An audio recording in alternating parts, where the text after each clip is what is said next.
Hello, my lovelies. This is Blake here. I am going to be reviewing Men in Black 3. Now, it's been a year since I've seen the first two films. In fact, I'm pretty sure I only saw the sequel once when it was in theaters, and I haven't watched the first film since then. So, if I watch these movies again and I change my mind, or maybe I'm just remembering things differently, I apologize. You have to keep that in mind. With the first film, one thing I really liked about it was that it was a real movie. It wasn't just a lot of special effects. There was a good balance of comedy, drama, action, spectacle, horror. It was the full movie experience, and I liked how everything sort of tied into each other. You know, the drama makes sense and felt organic with the rest of the movie. The comedy was kind of edgy and dark, which made sense considering it wasn't a light-hearted movie at all. But at the same time, it was never mean-spirited.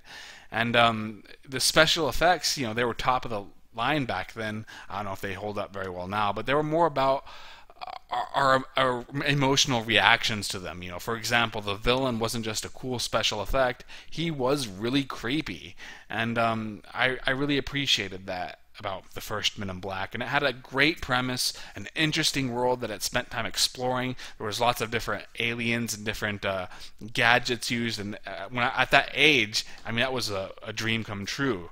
That was the perfect kids movie when you really think about it. And the sequel, the problem with that was that it was just all special effects. There was no substance whatsoever. It just seemed like it took it too far with the spectacle angle of the movie. And the only thing I really remember about it is that I don't really remember anything about it. So that's never a good thing. It was just sort of soulless and dull. And my opinions aren't any different from anybody else's when it comes to the first two movies. Now with this film, honestly, I think it suffers from a lot of the same problems the second film did, but at the same time, I think it is a little bit better. The movie allegedly cost $200 to $250 million to make. That is way too much for what you see on the screen. And I think what really disappointed me was that I don't know. It underwhelmed me in terms of special effects and action. I think the action was well staged and well framed, and the special effects, they're spectacular. I mean, the CGI is flawless. There isn't one poorly rendered special effect. The problem is that I just wanted more special effects. It seems so low key and underwhelming compared to even the first film. Like you expect it to be building up to something really awesome and something really exciting. You know, maybe this final transformation is going to lead to some spectacular battle sequence, but it doesn't. It just stops before it becomes really awesome. And so it's weird because the first film had too much spectacle, whereas this film did not have enough of it. I mean, when you think of movies like John Carter, okay, yeah, it was a mess in terms of script, but at least that movie, I could see all of the money on the screen. I mean, that was a gorgeous looking movie. And Avatar is an even better example. I mean, that movie had a mediocre and self-important script, but the visuals were so phenomenal that it ended up getting a Best Movie of the Year nomination. And those movies, I could see all of the money on the screen. This one you can't, and that really disappointed me. And it could have survived had I felt there was a good script, but unfortunately the script is just sort of there and it's underdeveloped. It has all these real endearing and interesting ideas.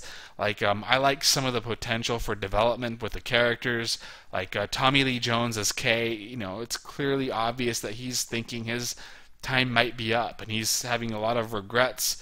And I think they could have done a good job exploring that, but they never do. And the whole thing where when Agent J goes back in time and meets Kay when he's played by Josh Brolin, you know, he has much more of a personality back then and seems a lot happier. And Jay's constantly wondering, you know, what happened to you, man? Now the payoff there I did think was moving. I think who was it? Mr. G Movie Reviews, when I saw his review, he called it manipulative. I don't agree in that I think film in general is meant to be manipulative, but it is certainly an ass pull. I think that's the problem. They should have spent more time developing that. You know, why is this such a big deal for K? I never really got the full extent of that. And if they maybe spent more time fleshing it out, it would have been a great twist. Instead, it worked on me, but there just wasn't enough build up to it. And there's a lot of other different subplots that I wanted to see more of, like, well, actually, I did not want to see more of the love story. I think they added that in as sort of a tacked on subplot, but it's an underdeveloped tacked on subplot, making it even worse. But then I would have liked to see more of the villains. And I think also Agent J just seems too immature. I mean, it worked when he was younger, but now the guy's middle aged, and he's acting like, a young adult, and I don't think that really works. Unless they maybe explored that a little bit more. Maybe Agent J is overcompensating because he knows he's getting older, so he's trying too hard to act young again. I think that could have been a nice subplot right there, but they don't do anything with that either.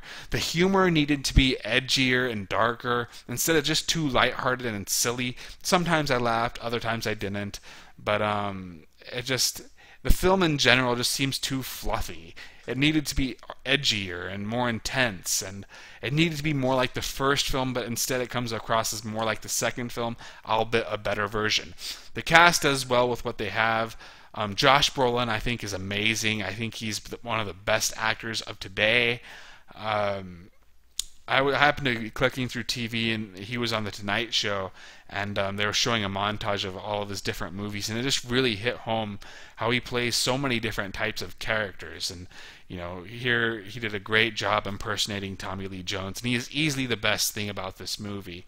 So how would I recommend it? I'd say it's a sturdy rental. I think it's harmless and entertaining enough to where it is worth watching eventually. I just don't think it's worth paying the admission for the theaters. I think we've seen most of this done before, and we've seen it done better. And it was underwhelming and underdeveloped, and that's not worth watching in theaters for, and especially not in 3D. You will barely notice the 3D in this movie. In fact, the only time it really the 3D hit me was when he enters this Radio Shack, and there's like all these laser lights kind of bouncing off the screen, and that was a very three-dimensional shot. Whereas the rest of the movie, it's just like you're watching a two-dimensional movie. It's not really worth it. So if you do have to see it in theaters, see it as a matinee and not in 3D. But otherwise, I'd say it's worth a rental, nothing more. So that's it. If you want to read my written review, check the link in my description. Follow me on Twitter, go to my net website, and all that nonsense. That's all I really have to say. So I'll see you guys later.